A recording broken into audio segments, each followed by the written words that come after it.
Hi, I'm Max. Hi, and I'm Denise. And welcome back to another edition of Urban Lifestyles. And as always, we've got a great show. Some of the things we're going to be talking about is an interview that Denise did with MSD. Of course, Destination Smooth Jazz 5 is coming up. And we got an opportunity to catch up with a local girl who's done well in the world of opera.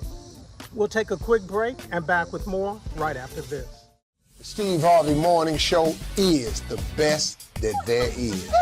Period. Yeah, it's your girl Shay K, and every Monday through Saturday, rock with me. Got midday going on. Hey, I'm Faith Daniels, and I'm going to be looking for you on the afternoon ride right here on Magic 101.3. Hey, it's Mir Helen Robbins from Magic 101.3. I do the Quiet Storm from 7 to 12 midnight. Stream us 24/7, 365, and take us on the go at 1013online.com. Your number one station for R&B, Magic 101.3. Denise, I know it's summer and I know MSD is busy, so what's going on? Well, what's going on is something very important that deals with our households, and the subject is about the 3 Ps, and I don't want to steal any thunder, so let's just take a look. So it is time again for another fascinating segment about MSD, because MSD provides our communities safe, clean waterways. Now today I am at the Height Creek Water Quality Treatment Center. I'm with Process Supervisor Kurt Otto, and we're going to talk about the 3 Ps. And Kurt Otto, welcome to Urban Lifestyle. Thank you. So I'm here at this treatment center. It's fascinating to me, but I know today's topic about the 3 Ps. So let's first of all let everybody know, what are the 3 Ps? The 3 Ps are pee, poop, and toilet paper. I know those are real important because our lifestyle depends on a part of those 3, and the sewage system, our toilet systems, is a vital part of taking care of those. When it comes to the 3 Ps, what's going to be okay to flush and what's going to be not okay to flush? Well, it's mainly about the stuff that's not okay to flush. So if it's not pee, poop, or toilet paper, please don't flush it. It clogs up our lines. It could back up into your home. It tears up our pumps and our equipment. It costs us a lot of money to fix stuff like that. So if you could throw it in the trash, please throw it in the trash. Okay, now I'm going to have to play devil's advocate, because I'm thinking to myself, well, there's like little bitty floss, and there's like just a little bit of hair, and I'm like, I don't put the hair down my drain, but I'm thinking I can go ahead and flush that. There's just some little things. What would you say to our community about those? Yeah, if you could take it out, that would be the greatest for us and for your sewer system, for your pipes in your own home to take it out. Because a little bit adds up to a lot eventually. You know, when it gets here with everybody else's, it adds up to a whole lot, and we have some major problems sometimes. It costs a lot of money to treat that stuff. It doesn't break down naturally in our system. Our systems aren't built to break down floss and hygiene products, Q-tips. I mean, yeah, you name it, we've seen it. It's came in here. Kids will throw stuff down the toilet, and you can't help it. But if you could get it out somehow, let's try to get it out, because I'd hate for it to clog up yours home system, or even back up in maybe your basement, or you'd have to get a plumber and clean out your own home lines. That is really great, Kurt. So I have to ask, what would you offer as some good advice for the community and home, those in the homes, to kind of get in, I would say, a mindset or sort of like a system to get in habit? What would you say to them, what you want to do and what you don't want to do? Because you mentioned like Q-tips, and I have to say I'm kind of guilty because I didn't know. Yeah. Well, if it's not the 3 Ps, that's the easiest thing to think about. If it's not the 3 Ps, throw it in the trash. Even your home garbage disposal, like your leftovers at the end of the day, throw them in the trash. Wash your plate off, sure, but if you have food residue and everything else on there, and it could go in the trash and you can scrape it in the trash, it's going to be better for your home system and really help us out. So Kurt, is there anything else that you'd like to add for the community, us to have the correct information? Yeah, the 3 Ps, if you flush anything else besides that, it doesn't just hurt us, it could hurt your home as well. So when in doubt, throw it out. You know, that's a great piece, and you know, that's some really useful information. And I know we have a tendency to go to the store and we read those packages and they say flushable, but really that's not advisable. The jury is out on that, but think of your own tanks, and there are people who have given me testimonies about it. So unless it's paper, poo, or pee, do not flush it down your toilet, not even dental floss. Thank you very much. We'll take another break and back with more. It's gonna be the morning ride. Let's go! Because you won't want to get out of the car when the Streets Morning Takeover is on the Bill's #1 for hip hop. Early in the morning. 96.5.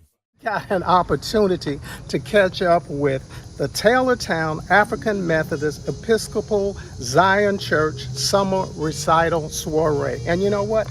That's a mouthful. It is, and it was a great occasion, so that's why we can have a great mouthful to announce it. Right. And as I said, this is an event that they do, and it's not an annual event, but they have a member of their church who has done big things in the world of opera, and she lives in New York now, and she's a world traveler, and she is just doing some really great things. So anytime that she's at home, she makes it a point that she does a concert for the people that are there, and you know, they just really love what she's doing. Mm-hmm.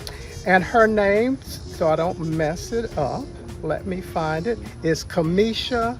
And Kamisha grew up, as I said, in the church, and you know, she's just doing some really great things.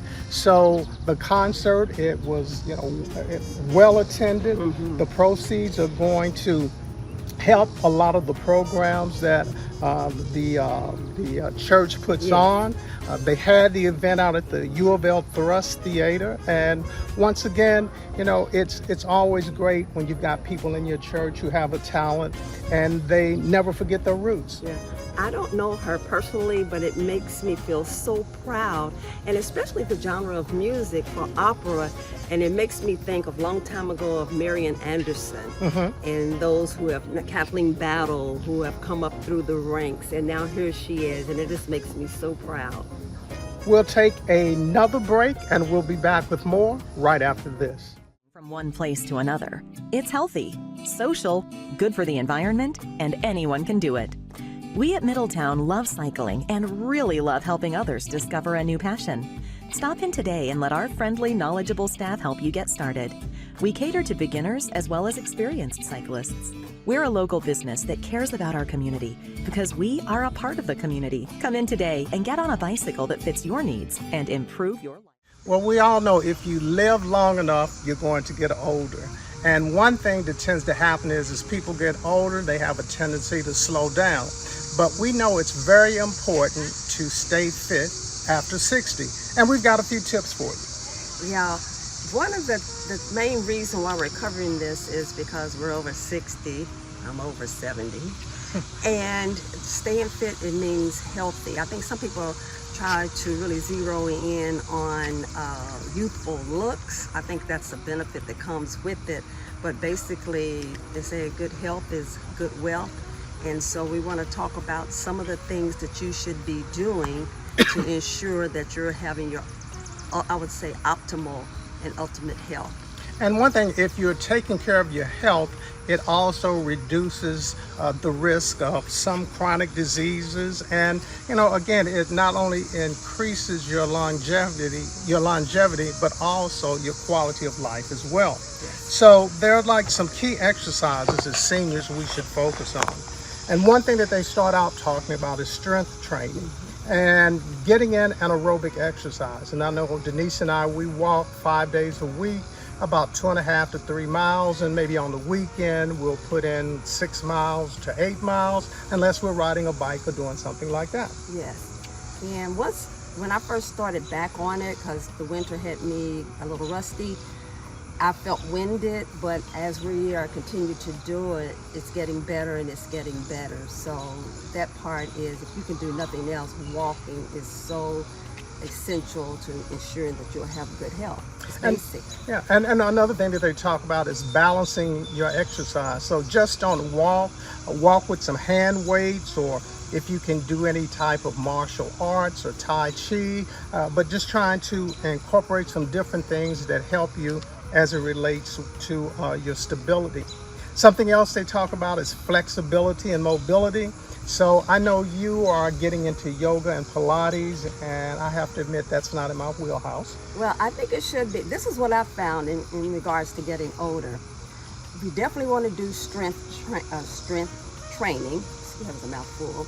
And also for me, it's stretching, because I get stiff. And so if I could keep my ligaments and my joints pretty fluid, and I want to stay strong with the weights. Why? Because I want to be able to get up and have a strong core where I get up out of a chair, or I can do activities of daily living or carrying in groceries, that my core is good, which benefits my back to be in good shape. And then because I'm stretching, like with Pilates, I can stay fluid.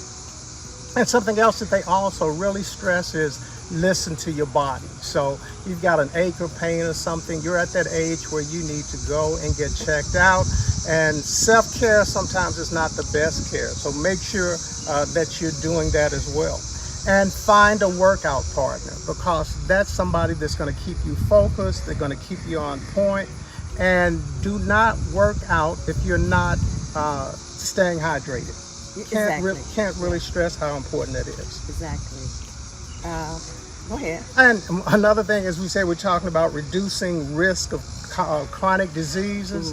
Again, it says that if you regularly do some physical activity, it can lower the risk of cardiovascular disease, 2 types of diabetes, and certain types of cancer. So that in itself is a reason to stay active. And you also have, it says, better mood and mental health. And you can take that. Yeah, I was ready to say, because sometimes you just don't know, even in the summertime, just to be out into nature and exercise. I know a lot of people go to the gym, and I like it somewhat, but I do like just being out to the fresh air and to the sunshine and just taking it all in and keeping yourself, again, at optimal, I would say, working with your body. You have a benefit not only just physically, but also emotionally and mentally as well. Right, and it also talks about how exercise, physical activity can also improve your cognitive skills. And you're always telling me all the time that I'm forgetting this, I'm forgetting that. I just think you like to say that I'm forgetting stuff. But it's very important, and it can slow the decline of those cognitive functions. So those are some things that you should consider. You know, find the exercise program, that exercise partner. You have to do what works well and makes sense for you. But the main thing is to get off the sofa, get out of that lazy boy, and get up and do something. Now, sometimes we have little contests between us. And remember, we read about, it was on Instagram, one of those tests that says, let's see what age you are. Right. And it depends on if you can stand on one leg with your other leg up, your knee going, and then you count and see how long, and for however long that you can stand on one leg with your knee up without going over, it determined that what age you could be. Yeah, and I killed that one. No, you killed over. I beat you on that one. Now here's the other thing about it. Another one says stand on one leg with your leg up and close your eyes. And when I close my eyes, I can't seem to stay. Yeah, it just throws your balance off. Throws you, and I don't know why that is. But the other way, without closing my eyes, I beat you. Yeah, I think I killed that one too. Or the one where it says, how long can you hold your breath? And so however many seconds that you can go with holding your breath supposedly puts you in a different age group that says where you're 85, where you're 65, where you're 55. The longer that you could hold your breath up to a certain amount of seconds was another determining factor. So I just think they're cool in a little way you can measure yourself. And they're fun. And again, I killed that one as well. You know what? I think we're going to take a quick break and back with more. I'm Max Maxwell with the West Louisville Tennis Club, and we are inviting you to join us this summer for the 2025 season, because we're going to be playing tennis on hard courts and clay courts, and guess what? It's absolutely free. It's It's absolutely free, and we're actively recruiting existing middle, high school girls and boys to join our juniors program. Juniors are ages 12 to 18. We provide professional coaching, year-round play for you guys, stipends to buy your equipment, your shoes, or whatever is needed. So if you're interested in learning and growing, come on down. We're glad to have you. Come one, come all. So join us at the West Louisville Tennis Club. Well, over the past few years, we have become what? In-laws and football fans. And our son-in-law is coaching for North Carolina State. He was at the University of North Carolina, but now we're part of the Wolfpack. And we thought we would sit down and just talk to him about his career, how he got started, and some insight for some young coaches that would like to be where he is someday. So take a look. Well, this is a very special occasion because I'm here in Durham, North Carolina with my daughter and son-in-law, and we're here for a very special occasion because we're going to have a reveal over the weekend, which means, yes, there is a grandchild in the works, and of course, Denise and I are extremely happy about that. She already has her grandparent name, and I'm still working on mine, and everything that I come up with seems to get rejected, but hey, we're gonna figure that out. Today, though, we're here to talk to Charlton, who is a college football coach, and it is a stressful career, but also an exciting career, and you have done a lot of things, and this is just one of the many things that you have excelled at. So tell the audience a little bit about how you got to this point. You know, what I'm doing right now, which I love, is something I never thought I would be doing. And so I went to the Air Force Academy. I had a great career playing football there as a defensive back. Graduated, was an engineering major, went off into the Air Force. My first 3 years, I was an acquisitions program manager. Managed several multi-million-dollar programs across avionics, weapons, sort of found my niche in the weapons world, guided bombs, laser guided bombs, air-to-ground missiles, and from there, did 9/11 happen. And that struck America, it struck me a certain way, and from there, I decided to go into Special Forces. And once that happened, my whole life changed. I was jumping out of airplanes, doing drone strikes in Baghdad and Fallujah, and really spent those 3 years of my life really defending our country. After doing that for 3 years, I sort of needed a break in the Air Force, and they sent me back to the Air Force Academy, where I fell in love with coaching. I was active through the military, I was a major in the Air Force, and coming off that 3-year run overseas and doing Special Forces, I had a chance to go back and reconnect with young men. I had a chance to recruit them, coach them, mentor and develop them. And it's one of those careers that I never knew I would get into, I instantly fell in love with. After 3 years, it was time for me to go on to become a lieutenant colonel in the Air Force. And I said, you know what? I want to get out, become a civilian, and coach for a living. Coached there for 9 years, started to move back east to Nebraska, took a job at University of Tennessee, was at University of Florida, University of Georgia, Indiana University, and now I'm at North Carolina State. Had a great 20-year career so far of coaching, but it's really strange. Like I said, it's something I never thought I would be doing when I left high school, and it's all I want to do right now. You know, one of the most, I think one of the things I would have the hardest time adjusting to is all the moves. Yeah. Because even if you're a head coach or defensive coordinator, there's always the uncertainty. That's right. So how do you manage that? And how do you keep it in perspective? And, you know, having a family and uprooting, how do you do that and not get attached to anything? I tell you, it really started in the military. Every 2 to 3 years, you're moving in the military. So you sort of focus yourself that while I'm here, I'm gonna be all in, be very dedicated to what I'm doing, be all in, but knowing that it's going to change. Right. And so I think I took the same perspective of coaching. I'm all in, don't know if it's gonna be for 1 year, 2 years, or 3 years, but I'm gonna give it everything I have during that time period, but I'm already preparing for change. And I think the military sort of put that mindset in me from the very beginning to do as much as you can, as hard as you can, for as long as you can, but when it's time to go, you change.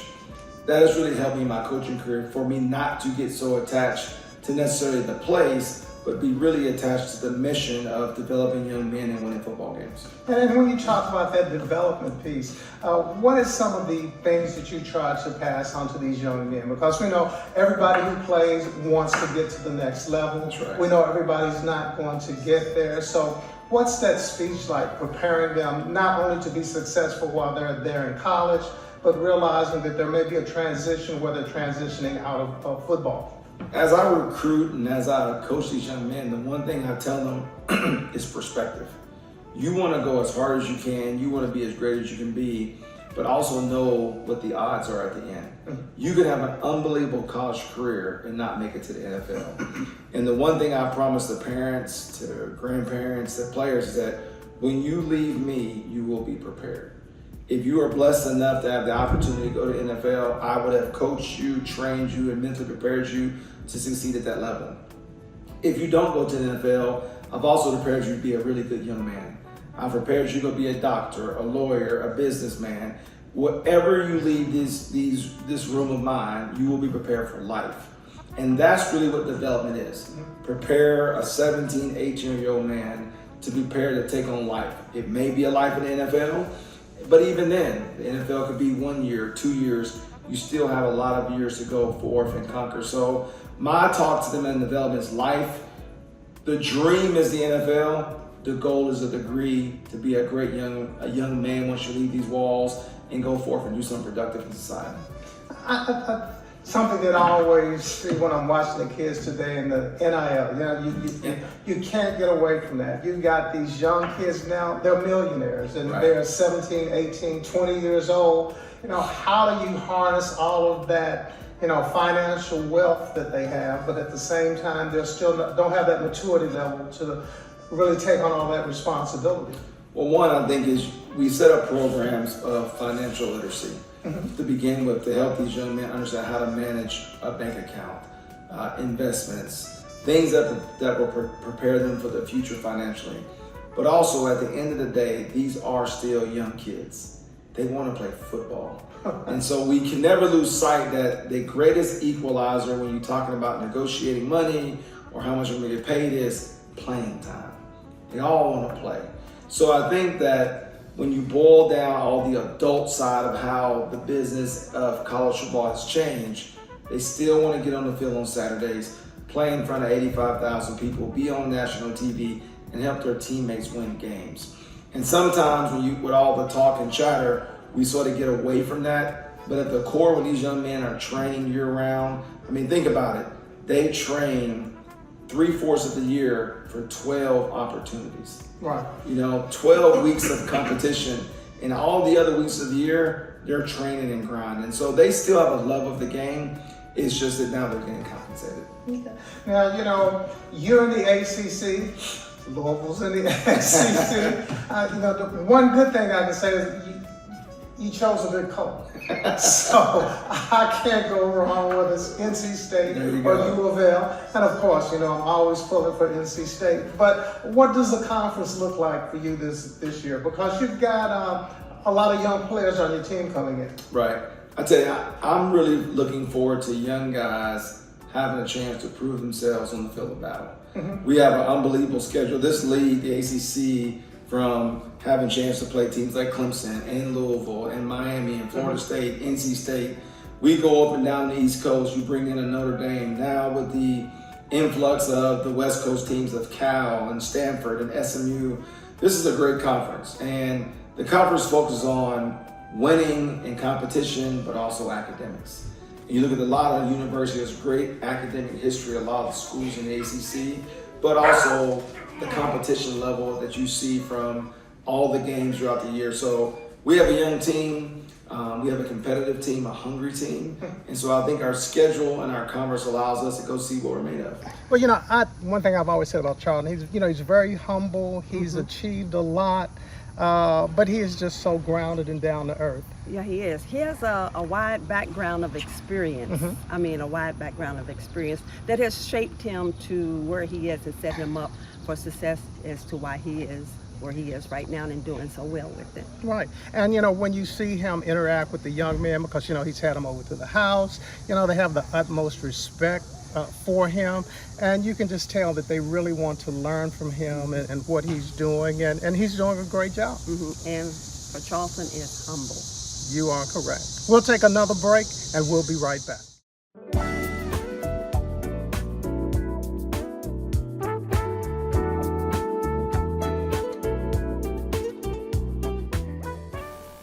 Hi, my name is Lauren Horton Yates. I'm a digital media specialist here at Louisville Water, and I am in charge of the company's social media accounts and digital media. I found this opportunity. I used to work in the news, so this was a great transition. Our vice president of communications, she runs our department like a newsroom, so this was an easy transition for me. The most satisfying and the best part of this job is that every day is different. I get to interview employees as well as people in the community, a lot of our community partners. And I also get to cover a lot of community events as well.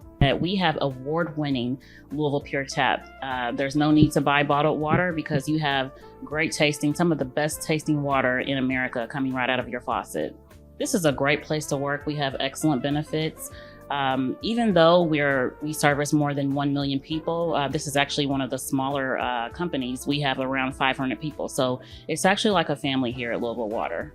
Advice I would have for someone looking for a career in digital media is to never stop learning. There's always new opportunities to take part in, and there's always something new around the corner. So just taking those skills of writing, journalism, as well as videography, and using them for the public good.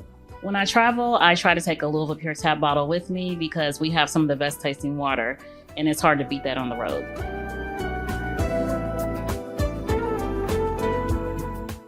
Well, you know, it keeps getting warmer and warmer, but I just love this time of year. And I can sweat and just be hot, and I don't care because it's better than cold, blistery winds. Right. And what is the major takeaway from this week's show? You tell me. Keep it moving. Oh, stay fit, stay strong. And don't forget, Destination Smooth Jazz 5 at the Kentucky Center for African American Heritage on September the 6th, Jasmine Gant and Julian Vaughn. Oh, and even better, if you're on Facebook, go to Destination Smooth Jazz, has a Facebook profile. And if you're on Instagram, same thing, go to Destination Smooth Jazz to see the profile page there as well. And go to eventbrite.com. And you can also pick up tickets at Better Days Records right here in Louisville. You know what? I think that's our show. Ooh, and that's our time. And we'll see you back here next time on Urban Lifestyles. And remember to, well, take the shot. I know, I was just testing it. Stay safe.